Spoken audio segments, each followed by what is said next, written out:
네, 여러분 안녕하세요. 7월 벌써 오늘 이제 두 번째 하는 건가요? 아니 첫 번째네요. 6월 30일 날 했으니까요. 하반기가 열렸습니다. 채백은 TV도 벌써 50회가 됐습니다. 50회가 됐고요. 여러분들 사랑 덕택으로 조만간 구독자 20만 시대가 열릴 것 같습니다. 여러분들께서 많이 도와준 덕택입니다. 덕택이고요. 이 자리를 빌려서 다시 한번 감사드리고요. 감사드리고 많은 분들이 구독을 하기 때문에 제가 그래도 바쁜 와중에 방송을 계속 하게 되는 것 같습니다.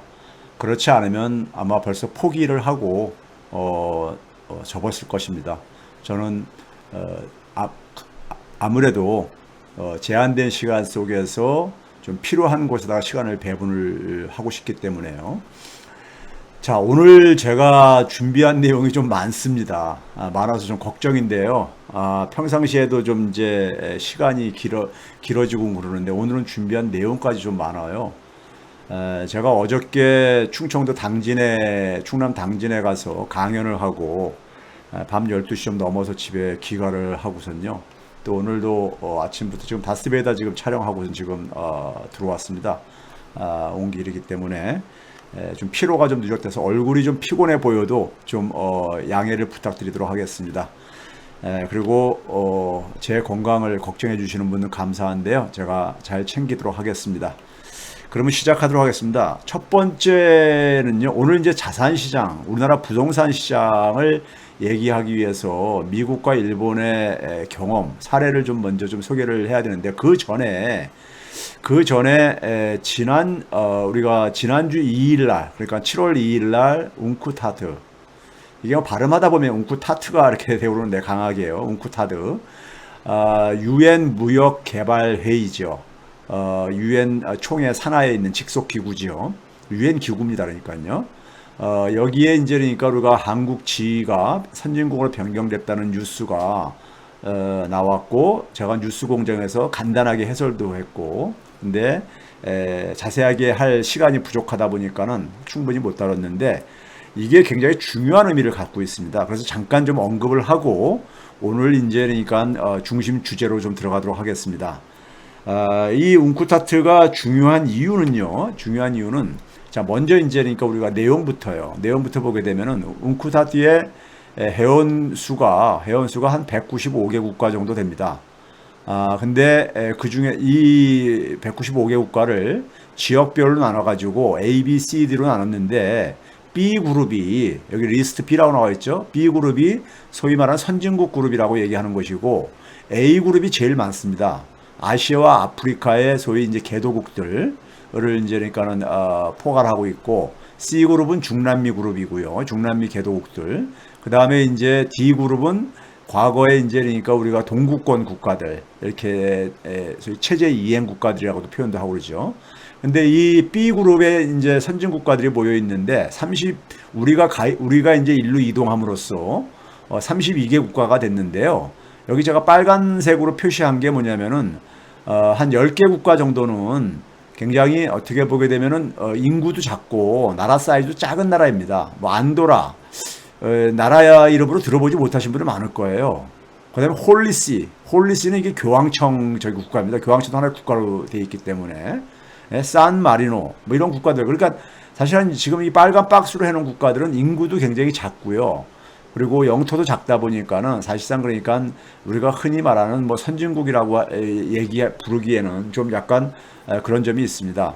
그러다 보면 한 이제 실상은 한 22개 국가였었는데 우리가 가입함으로써 23개 국가가 됐다는 거 여기로 이제 우리가 됐다는 얘기를 하고요.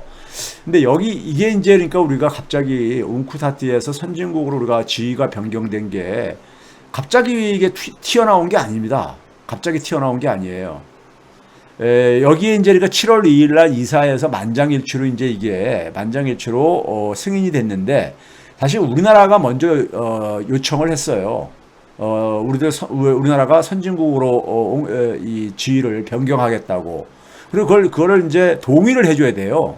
유엔은 기본적으로 다 주권 국가들이 참여하는 거기 때문에 거의 웬만한 건 이제 뭐 만장일치인데 뭐 중요한 건 3분의 2 이상 어쨌든 의결을 통해서 하고 있지만은 이번에 만장일치로 됐습니다. 근데 이 웅쿠타트는 제가 왜 이게 의미를 가냐면요. 여기 개도국들이 여기서는 이 개도국들이 자기들의 입장을 좀 반영하기 위해서 만든 기구입니다. 그래서 개도국이 숫자로도 많고요. 숫자로도 많고 그리고 이제 이 개도국들의 그 입김이 좀 셉니다. 왜 그러냐면은 A, B, C, D로 이제 그룹을 나눠서 하다 보니까는 모든 국가가 다 모여서 그러니까는 무슨 뭐 이렇게 의견을 결정하는 게 아니라 먼저 그러니까 지역별로 그러니까 그 리스트 지역별로 그러니까 의견을 정리한 다음에 거기서 먼저 그러니까 자기들끼리 의견을 모은 다음에 이제 그러고 나서 이제 하는 방향이다 보니까는 B 그룹만 빼놓고 나머지는 다 개도국들입니다. 사실상 개도국들이에요. 그런데 개도국들이 이번에 전폭적으로 지지를 보냈어요. 개도국들이. 네? 개도국들이. 왜 그러냐면요. 뭔가 필요하니까 그러지 않았겠습니까요? 뭔가 필요하니까요.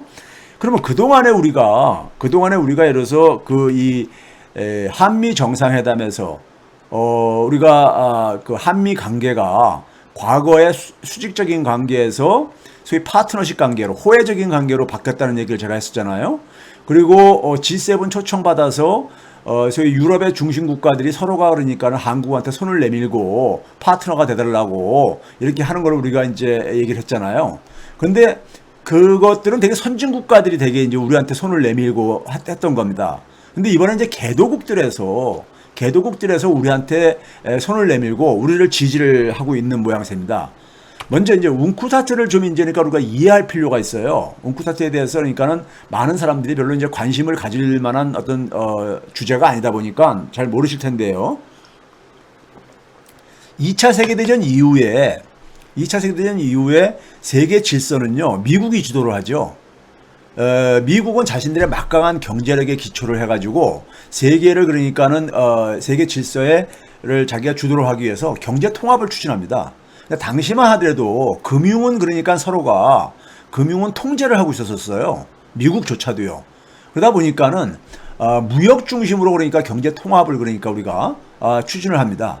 그래서 웅쿠타트의 앞에 유엔을 얘기하는 것이고 국제연합을 얘기하는요. C가 컨퍼런스, 그러니까 회의를 의미하는 거죠. 회의를 의미하고 TAD가 뭐냐면 트레이드, 그러니까 무역할 때 트레이드하고 A가 엔드고 D가 디벨롭먼트, 발전 혹은 개발이라는 뜻이죠. 그러니까 뭐냐면은 경제 통합을 하는 데 속에서 무역 중심으로 경제 통합을 하고 그걸 통해서 경제 개발도 할 수 있다는 이런 논리인데 당시에 이제 그러니까 2차 세계대전 이후에 많은 국가들이 이제 등장을 하죠. 그 국가들은 식민지에서 해방되어짐으로써 이제 그러니까 주권을 확보한 나라들이죠. 우리나라도 이제 그 중에 하나였었고요. 그렇죠? 이들 나라들의 목표는 뭐였냐면요. 다시는 식민지가 돼서는 안 되겠다. 그렇죠? 당연히 그러니까요.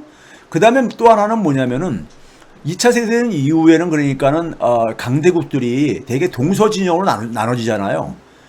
동쪽은 그러니까 소련 중심으로, 그 다음에 서방 진영은 미국 중심으로 이렇게 나눠지잖아요. 그래서 미국과 소련이 서로가 경쟁 관계가 되잖아요.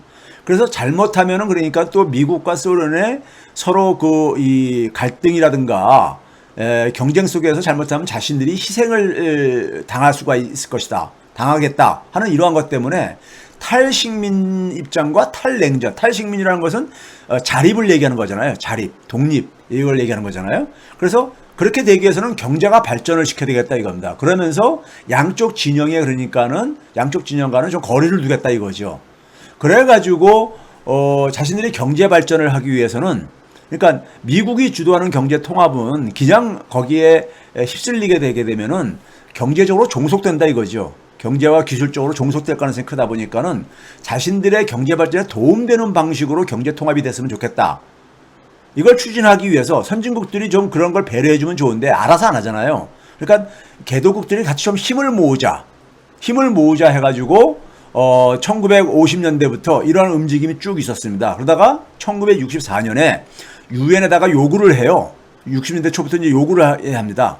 유엔에다가 이런 이제 그러니까 개도국의 입장을 반영해 줄 수 있는 기구를 좀 설치해 달라. 이걸 이제 그러니까 요구를 하고 1964년에 유엔 총회에서 웅쿠타트 설치를 결의합니다. 그러니까 웅쿠타트는 기본적으로 개도국의 입장. 그래서 이러한 흐름에 대해서 미국은 처음엔 굉장히 싫어했었어요. 예? 이게 뭐 그러니까 자기가 주도하는 세계 질서에 대해서 견제하려고 하는 하나 이런 이제 성격을 갖고 있다 보니까요. 근데 이 웅쿠타트가 그런 점에서 좀 특별합니다. 개도국의 입장을 주로 이제 그러니까는 그 처리를 하는 기구이기도 하고 개도국들이 상대적으로 발언권이 좀 높은 하나의 그런 기구입니다. 국제 기구입니다. 그런데 제가 여기서 이제 얘기하는 게 뭐냐면요. 자, 우리가 유엔에서 선진국으로 지위가 변경됨으로써 이제는 모든 국제 기구에서 다 선진국가로 바뀌었습니다. IMF라든가 세계은행 이런 데서 이미 이전부터 이렇게 바뀌었었어요. 네? 바뀌어 있었습니다. 선진국 이상으로요. 그런데 이제 유엔에서 이제 그 유엔에서 마지막으로 이제 우리나라가 선진국으로 위상이 이제 변함으로써 이제 선진국이 누가 뭐라 해도 선진국이 된 건데요. 자, 이 변화가 우연이냐? 이 변화가 한미 정상회담의 연장선에 있는 것이고요. G7 초청의 연장선에 있는 겁니다. 근데 이 일들이 전부 다 지난 1년 사이에 일어난 일들이에요. 지난 1년 사이에. 지난 1년이라는 것은 어떤 기간이죠? 코비드19 재난이 진행됐던 기간입니다. 지금도 여전히 진행되고 있고요. 고통을 당하고 있고요. 우리가 한미 정상회담을 제가 문명사적인 사건이라고 했잖아요. 왜 그러냐면은 미국이 세계의 질서를 주도하는 20세기의 소위 말해서 최강대국인 미국이 대한민국과의 관계에서 가져가야 하는 수직적인 관계였었는데 우리가 일방적으로 그러니까 말을 들을 수밖에 없는 이런 입장이었잖아요. 근데 호혜적인 관계로 바뀌었단 말이에요. 한미 정상회담, 이번 한미 정상회담에서요. 파트너십이라는 것을 도입하잖아요. 그렇죠? 글로벌 백신 파트너십 구축 뭐 이런 걸 얘기를 하잖아요. 그렇죠? 이 한미 관계가 지난 1년 사이에 이런 변화가 바뀐 것이 우연이냐 이거예요. 일반 국민들은 뭐 좋은 일들이 나라에 많이 뭐 생기는가 보다 이렇게 생각할 수 있는데 이게 아닙니다. 이게 굉장히 중요한 의미를 갖고 있고 이게 왜 지난 1년 사이에 이러한 현상이 생길 수밖에 없는가를 이해를 하셔야 됩니다. 그래야지만이 지금 세계사의 변화를 지금 이해할 수 있는 거예요. 21세기의 변화를 이해할 수 있는 겁니다.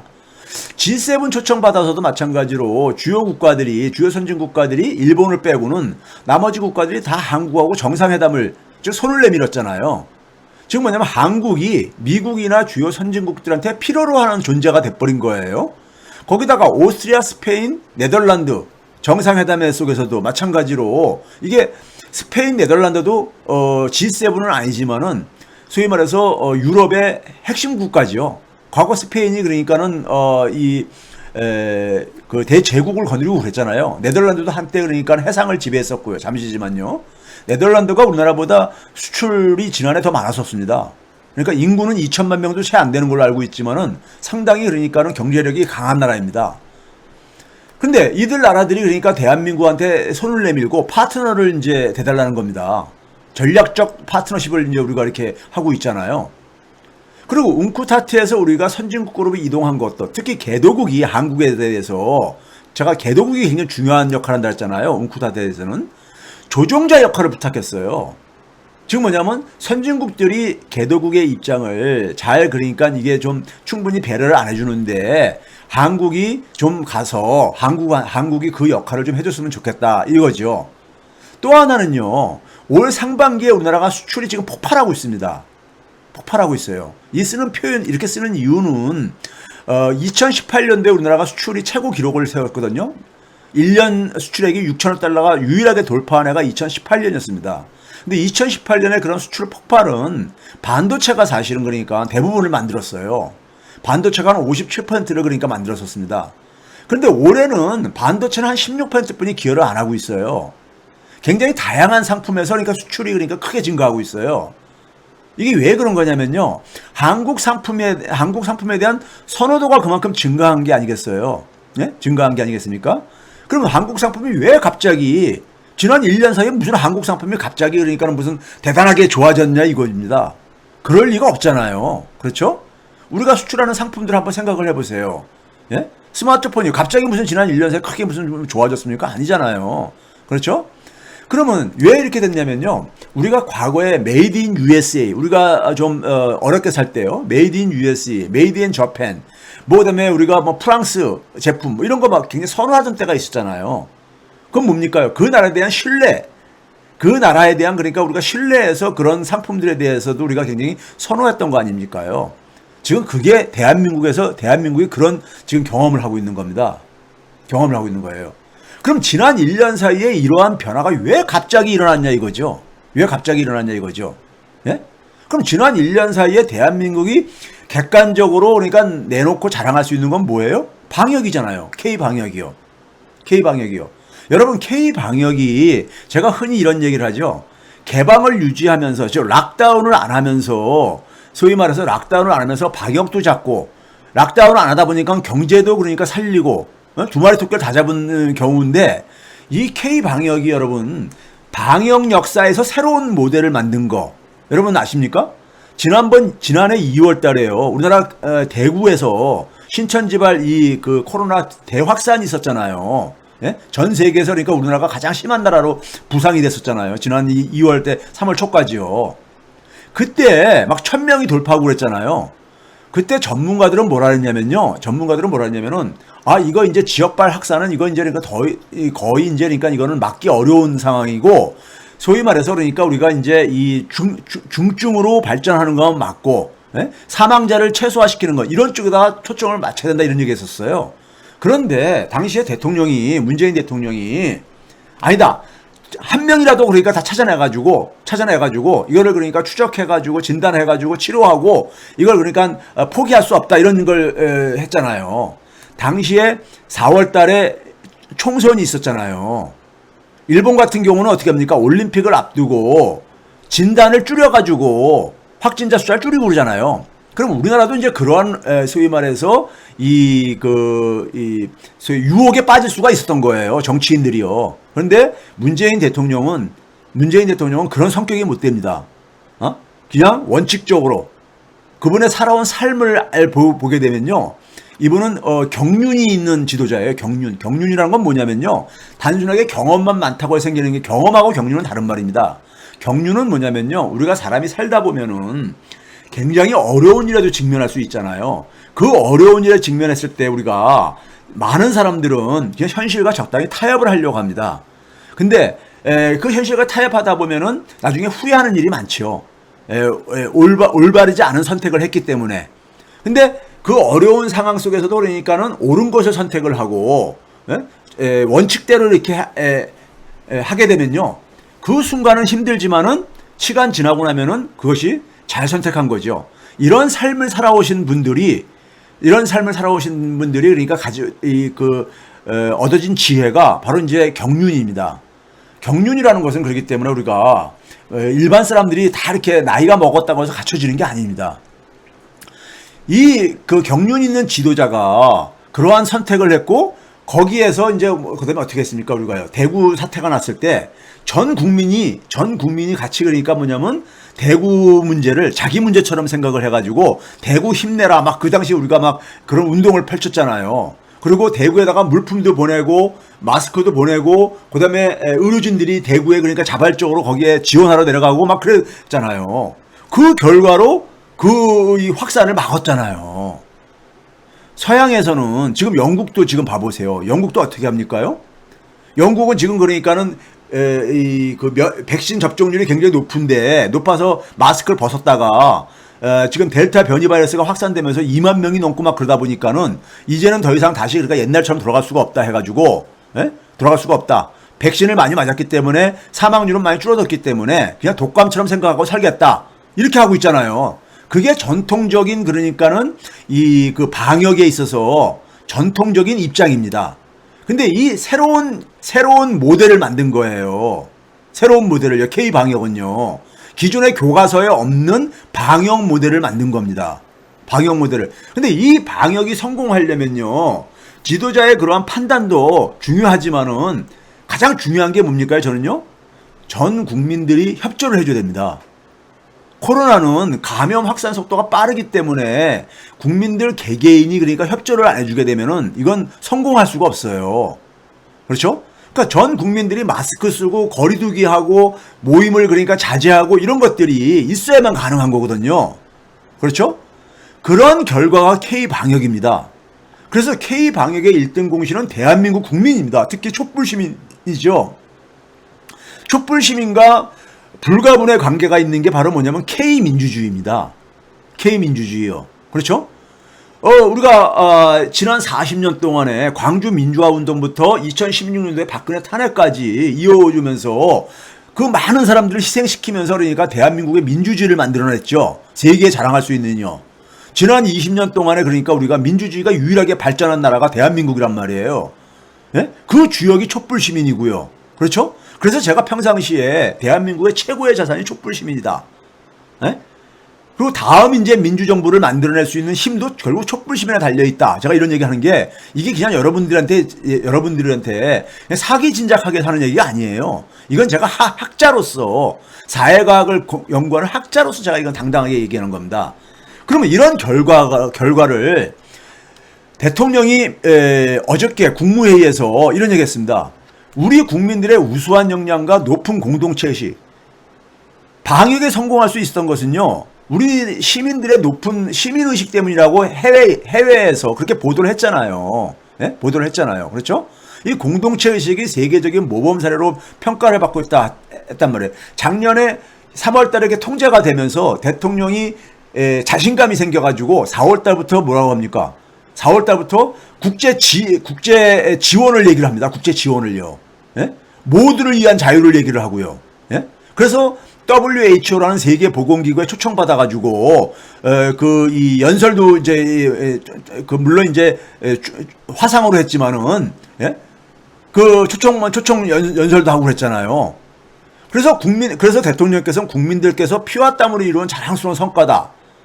이 K 방역이 바로 뭐냐면은 올해 그러니까 한미 정상회담 G7 초청, 그리고 우리가 오스트리아, 스페인, 네덜란드 정상회담, 그리고 나아가서 웅쿠타트의 선진국 지위 향상으로 이게 이어진 거예요. 예? 이걸로 이어진 겁니다. 수출의 폭발적인 증가, 이게 다 여기와 관련돼 있는 거예요. 근데 이거는 그러니까 기본적으로 경제 정책을 잘해서 기재부가 해서 생긴 일이 아니에요. 예? 한 게 아닙니다. 이건 대한민국 국민들, 촛불 시민들이 만들어낸 하나의 기적이에요. 기적. 소위 말해서 21세기의 새로운 선진국의 모델을 지금 만들고 있는 거예요. 새로운 모델을. 그 대표적인 것이 또 하나가 뭐였었습니까? 방역 모델의 새로운 교과서 쓴 거예요. 대한민국이요. 또 하나가 뭐였었습니까? 지난해 그러니까 우리가 경제 성과를 만들어낸 데서 1등 공신이 뭐였냐면은 소멸성 지역화폐에 기초한 전국민 재난지원금이었어요. 소멸성 지역화폐는 대한민국만 도입한 겁니다. 대한민국에서 창조한 정책이에요.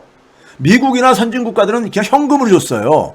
그러다 보니까 그게 돈이 안 돌았습니다. 많이 저축돼지고 퇴장당하고 이렇게 퇴장됐고 그렇기 때문에요.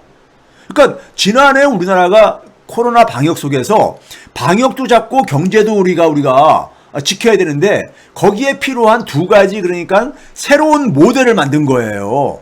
새로운 모델을. 창조적인 모델을 만든 거예요. 선진국이라는 게 뭡니까?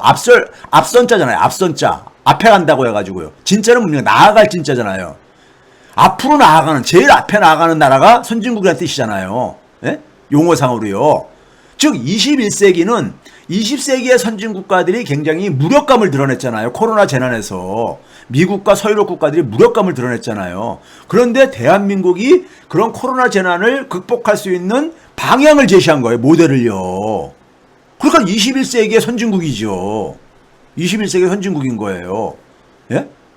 자, 이 부분에 여기에 저는 근본적으로 제가 늘 얘기하지만은 기본적인 뿌리가 우리는 DNA를 갖고 있다. 어떤 DNA요? 홍익인간이라는 DNA를 갖고 있다. 이게 지금 폭발하고 있는 거예요. 폭발하고 있는 겁니다.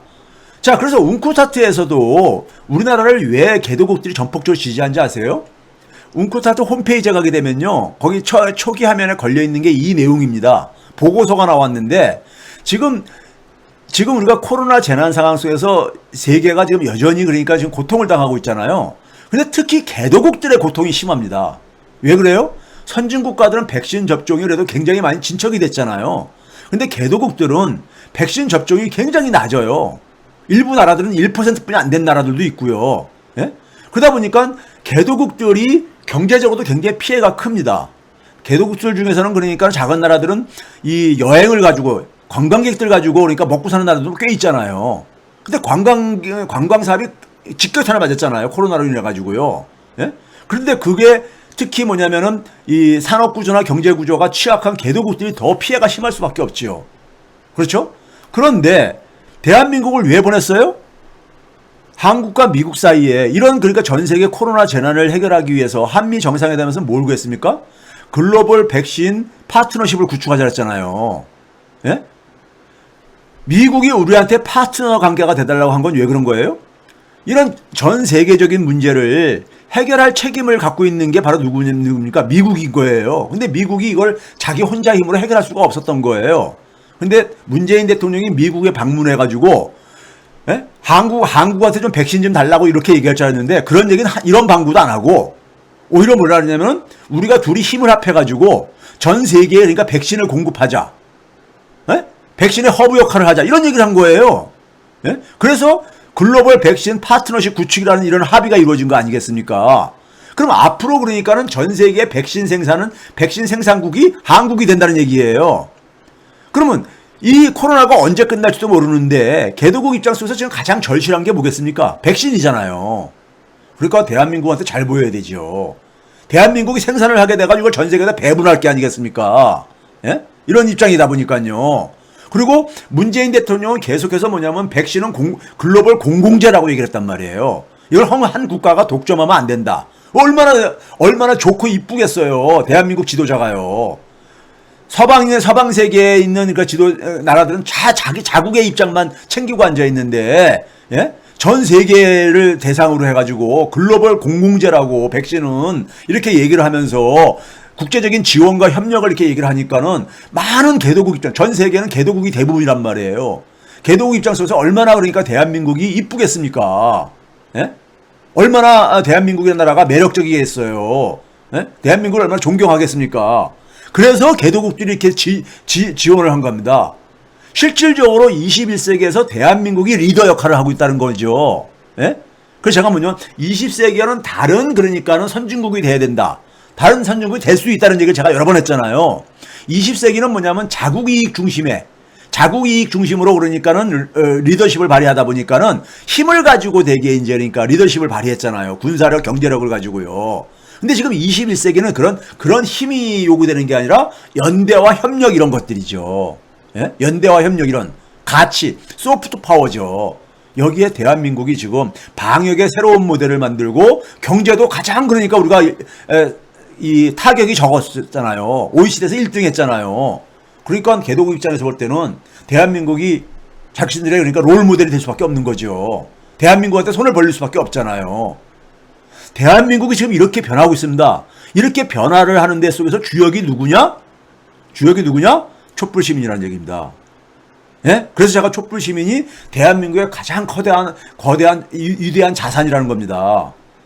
대한민국은 그래서 후퇴할 수가 없다 하는 게 제가 그래서 하는 얘기예요. 예? 제가 그냥 단순한 국뽕주의자가 아닙니다. 그래서 웅쿠타의 최대 현안을 해결하는 데 속에서 이 대한민국이 중요한 역할을 할 수 있다고 보는 거죠.